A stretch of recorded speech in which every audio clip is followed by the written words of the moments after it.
भगवान पे मन लगाइए, स्त्री का धर्म है। आप बताओ स्त्री का धर्म क्या है?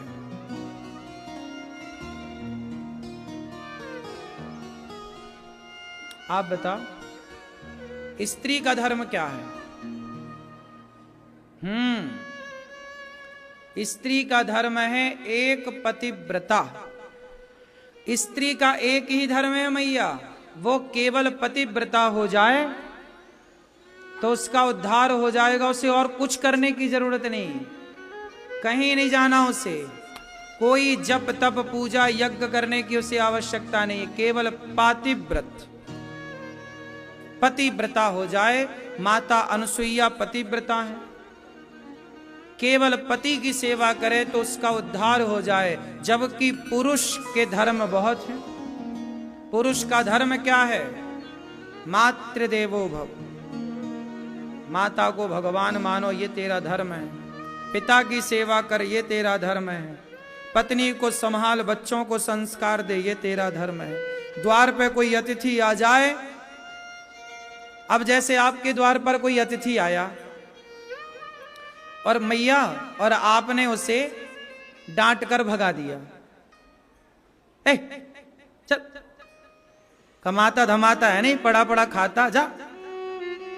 और वो कोई सच्चा साधु था और आपने उसे डांट के भगा दिया, तो भले स्त्री ने डांटा है पर वो पाप पुरुष के खाते में जाएगा।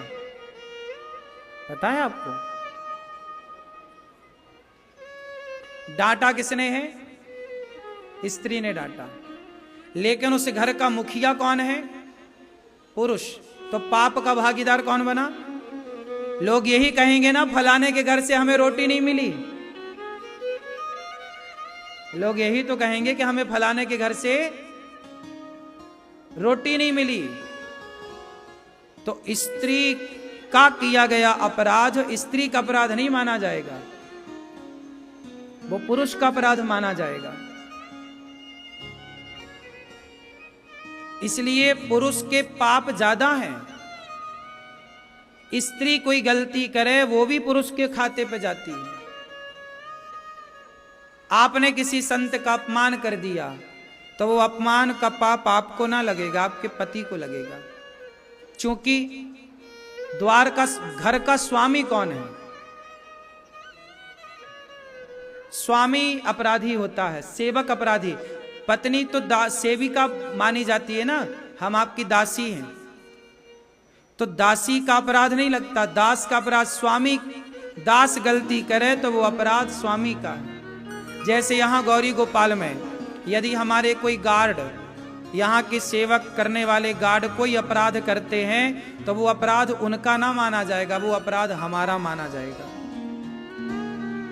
यदि आपका कोई अपमान करता है, यहाँ कोई गार्ड हमारा यदि आपका अपमान करता है, आपसे बदतमीजी करता है, आपका अनादर करता है, तो वो अपमान, वो उसकी गलती ना मानी जाएगी, वो पाप मुझे लगेगा। ये बात शास्त्रों में लिखित है, देखो ना। जब भगवान नारायण के दो द्वारपाल थे, जय और विजय, जब जय विजय द्वार पर खड़े थे और वहां सनकादि आए, सनकादि सनक सनंदन सनातन सनत कुमार आए, तो जब सनकादि आए तो द्वारपालों ने रोक दिया, हमारे भगवान आराम कर रहे हैं, रुको। सनकादियों ने कहा कि भगवान ने तो कह रखा है कि हम कभी भी आ सकते हैं, हमारे लिए तो भगवान के दरवाजे खुले हैं, तो आप आने दो। द्वारपालों ने कहा नहीं, हम द्वारपाल हैं, चुप खड़े रहो यार। जब जय विजय ने रोका संतों को, तो संतों ने क्रोधित होकर के जय विजय को श्राप दिया, जाओ तुम 3 बार हमें रोके हो, हमने 3 बार जाने का प्रयास किया और आपने 3 बार हमें रोका, जाओ 3 जन्म के लिए तुम दोनों राक्षस हो जाओ। जब ये बात सुनी तो भगवान भीतर से दौड़े दौड़े आए और सनकादियों को प्रणाम करके कहा, महाराज क्षमा कीजिए, ये सेवक का अपराध स्वामी का ही अपराध है, क्षमा कीजिए। आपने कहा है कि इन्हें 3 बार जाना पड़ेगा, तो मैं इनके लिए 4 बार जाऊंगा और अपने पाप का प्रायश्चित करूंगा। तब 3 बार वो अवतार लेके आए। 1 बार वो बने हिरण्याक्ष हिरण्यकश्यपु, 1 बार वो बने रावण कुंभकर्ण, और 1 बार बने शिशुपाल और दंतवक्र। और इन तीनों के लिए भगवान को 4 बार अवतार लेना पड़ा। 1 बार भगवान ने हिरण्याक्ष को मारने के लिए वाराह अवतार लिया, हिरण्यकश्यपु को मारने के लिए नरसिंह अवतार लिया, रावण कुंभकर्ण को मारने के लिए राम का अवतार लिया, और शिशुपाल दंतवक्र को मारने के लिए कृष्ण अवतार लिया। ये राम और कृष्ण और नरसिंह का जो अवतार है, ये अपने द्वारपालों के, अपने सेवकों के द्वारा किए गए अपराध का प्रायश्चित करने के लिए भगवान ने ये अवतार लिए हैं। ये प्रायश्चित करने के लिए था कि मेरे सेवकों ने गलती की है, संतों का अपमान किया है, तो संतों ने श्राप दिया है इन्हें कि तुम 3 बार राक्षस बनोगे। अब राम ने 14 साल का वनवास पाया, 14 साल कष्ट उठाए, काहे के लिए? वही श्राप था ना रावण कुंभकर्ण को, उनके श्राप के कारण प्रभु को भी आना पड़ा। तो पत्नी का अपराध पति का अपराध माना जाएगा।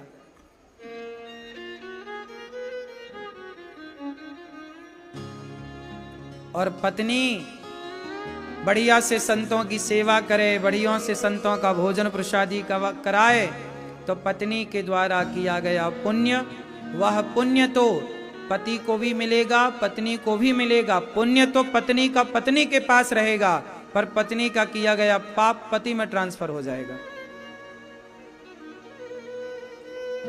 पुण्य तो पत्नी के पास रह जाएगा, पुण्य ट्रांसफर नहीं होगा। कुछ % हो सके तो हो जाए। इसलिए पति का धर्म, इसलिए पुरुष को चाहिए कि वो सावधान रहे, अपनी पत्नी को लाए सत्संग में। तुम दोनों पति पत्नी बैठकर सत्संग करो। आज की पत्नियां ज्यादा धार्मिक हैं, आज का पुरुष धार्मिक नहीं।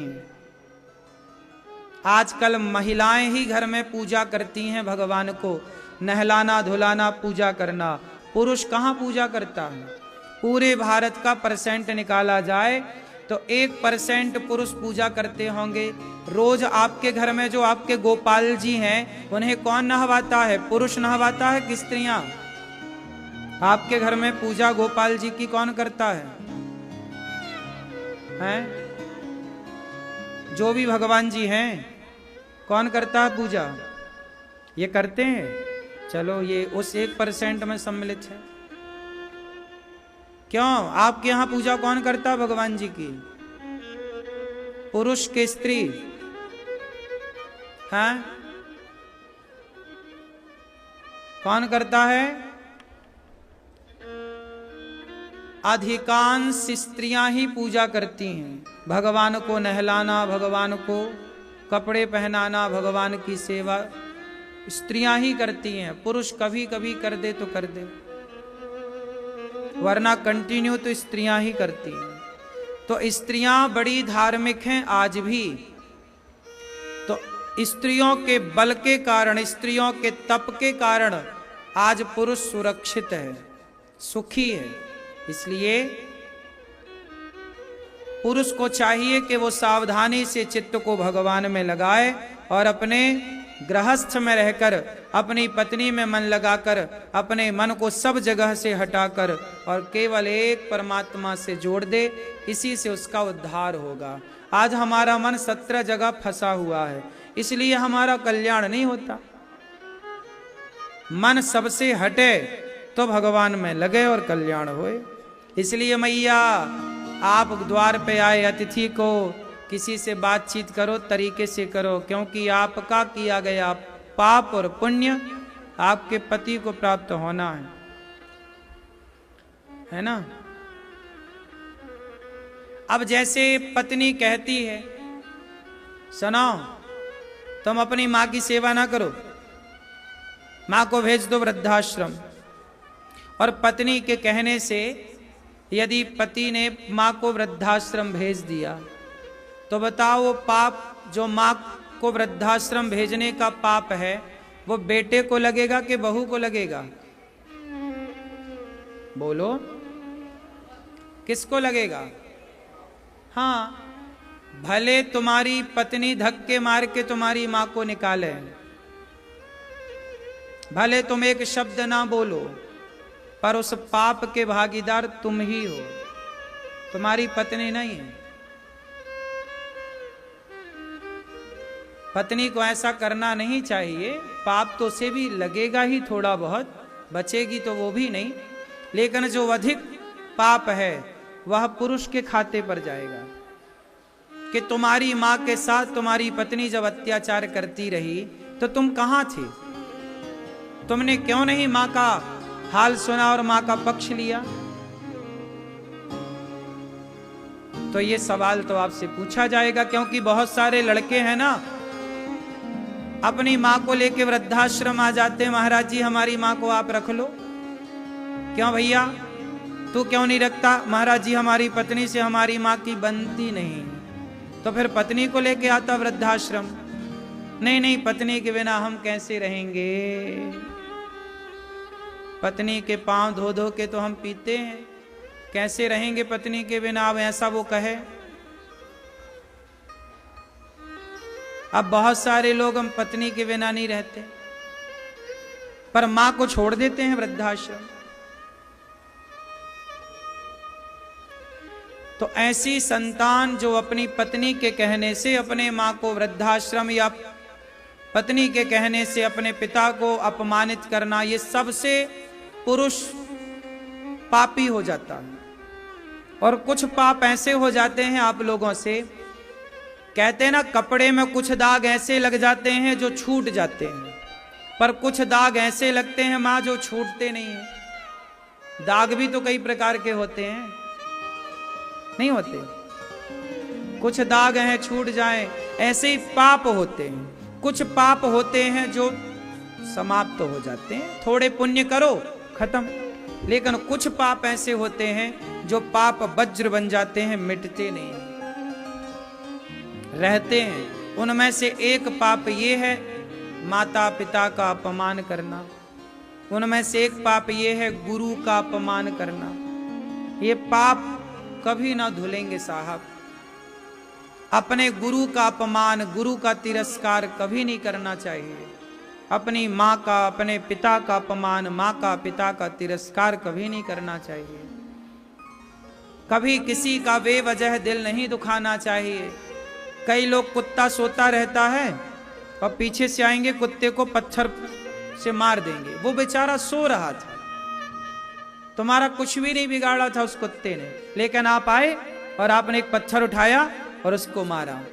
वो बेचारा कहीं कहीं करके भाग जाता। ये बहुत बड़ा पाप है भाई। भगवान ये सवाल करेंगे ना आपसे, क्रॉस क्वेश्चन, कि भाई ये बताओ उसकी गलती क्या थी? सो रहा था वो, आपने क्यों बेवजह मारा?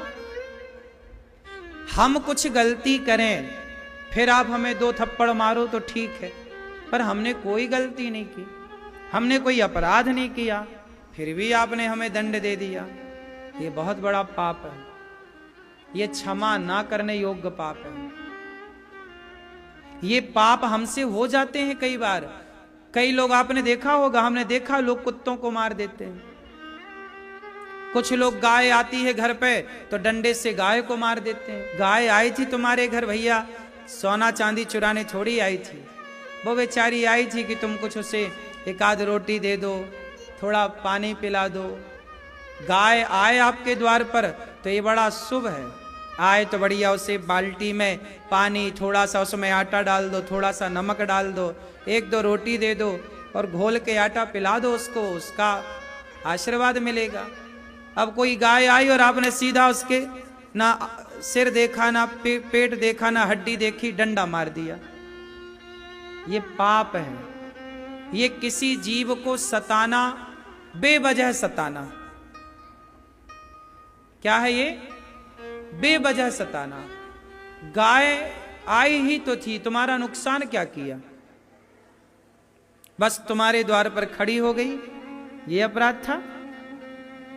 तो क्या तुम्हारे द्वार पर खड़ा होना भी अपराध है? तो फिर तुम भगवान के द्वार पे काहे खड़े होते हो? हे भगवान ये दे दो, भगवान भी तुम्हें फिर मारेंगे ऐसे। कि तुम्हारे भाई आपके द्वार पर जब दूसरों को डंडे पड़ रहे हैं तो फिर तुम भी डंडे खाने को तैयार रहना। ये गृहस्थों के पाप हैं। ऐसा गृहस्थों को इन पापों से बचना चाहिए।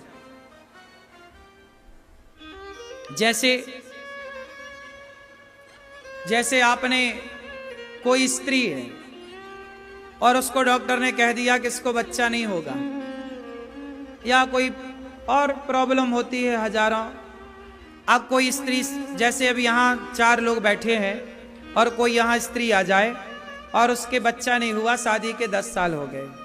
अब आप क्या करो, आप हंस दो, अरे इसके देख बच्चा नहीं हो रहा, 10 साल हो गए शादी के, हा हा हा। आपने हंसी उड़ा दी, सबके बीच में हंस दिया, आपने उसकी हंसी उड़ाई, आपने उसका मजाक उड़ाया, देख इसके बच्चा नहीं हो रहा है।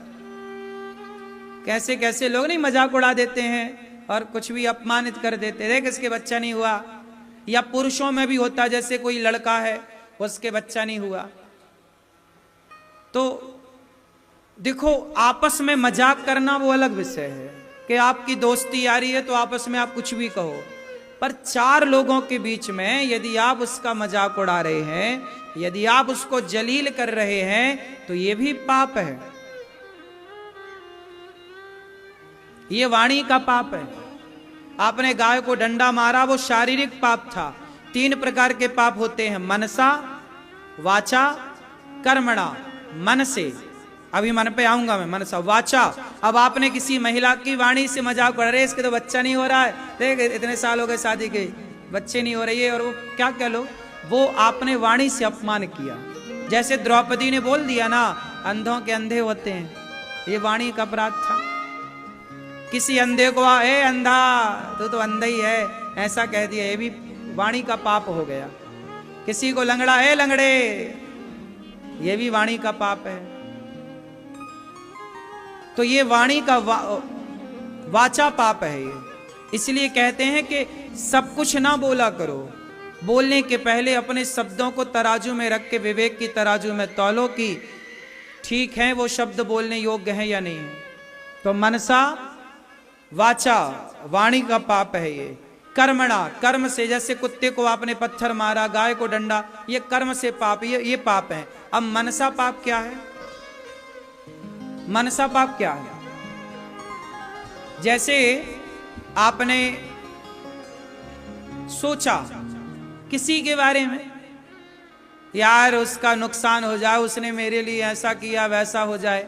आपने किसी के बारे में गलत सोचा कि उसका नुकसान हो जाए, उसकी ऐसी हो जाए वैसा हो जाए। आपने किया कुछ नहीं, आपने किसी का बुरा नहीं किया, पर बुरा आपने उसके बारे में सोचा। तो ये सोचा, ये भी पाप है, ये मनसा पाप है। मन से सोचा, क्यों सोच रहे हो? किसी के बारे में अच्छा सोचो ना। सबको, हमारे यहां सोच क्या है? सर्वे भवन्तु सुखिनः, हे प्रभु सब सुखी रहें, सब निरोगी रहें। हम सबका भला सोचें, क्यों बुरा सोचें? हमारा दुश्मन का भी बुरा भगवान ना करें। हमारे गांव में तो कहावत कहते हैं ना कि दुश्मन की बेटी का भी भगवान सिंदूर ना उजाड़ें। दुश्मन की बेटी का भी भगवान सिंदूर ना उजाड़े। मतलब क्या हुआ कि हमारे दुश्मन की बेटी भी कभी विधवा, मतलब देखो दुश्मन की बेटी भी विधवा ना हो, मतलब हम लोग दुश्मन का भी बुरा नहीं सोचते।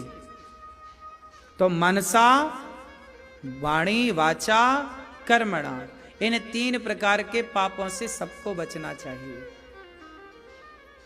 जो इन पापों से बच गया उसका हृदय भावों से भर जाएगा, और जिसका हृदय भाव से भर जाएगा, प्रेम से भर जाएगा, उसी के मन में मंदिर तैयार होगा राम का, भगवान कृष्ण का। प्रभु उसी के मन मंदिर में आकर बैठेंगे। जब भीतर कोई गंदगी होगी ही नहीं विचारों की, तो फिर भगवान तो वहीं होंगे ना जहां स्वच्छता है, निर्मलता है। निर्मल मन जन सो मोहि पावा, मोहि कपट छल छिद्र न भावा। जहां मैया विचारों की गंदगी होगी वहां क्या करेंगे भगवान? भगवान का काम ही नहीं है। कुत्ता भी बैठता है तो पूंछ से साफ करके बैठता है। साफ सफाई कुत्ते को भी पसंद है। तो जहां जिस दिल में भगवान को बिठाओगे वो दिल कितना पवित्र होना चाहिए। मीराबाई का दिल कितना पवित्र था। मीराबाई के ससुर ने कहा कि ये चरणामृत पी लो, जबकि उसे पता चल गया मीराबाई को कि ये जहर है। जहर था, लेकिन क्या कहा ससुर ने, राणा ने, ये अमृत है, चरणामृत है, पियो। चरणा भगवान शालिग्राम जी का चरणोदक है, भगवान का प्रसाद है, ये मानकर मीरा ने पी लिया। लोगों ने बताया कि मत पी मीरा, वो जहर है। कोई बात नहीं, भले वो जहर है, पर कहा तो गया कि वो प्रसाद है, तो मैं प्रसाद है ये मानकर पीती हूं। आगे प्रभु जाने और उनका काम जाने। वो जहर बनाए तो जहर बने, और वो अमृत बनाए तो जहर को भगवान अमृत बना दें, और अमृत को भगवान जहर बना दें। भगवान क्या नहीं कर सकते। पी लिया मीरा ने, लेकिन वो जहर भी मार ना पाया। यही है भाव। यदि आपके भीतर प्रेम है, आपके भीतर भगवान के प्रति श्रद्धा है, तो कोई भी व्यक्ति आपके बारे में क्या सोचता है सोचने दीजिए। आप क्या सोच रहे हैं, आप अपने को देखिए।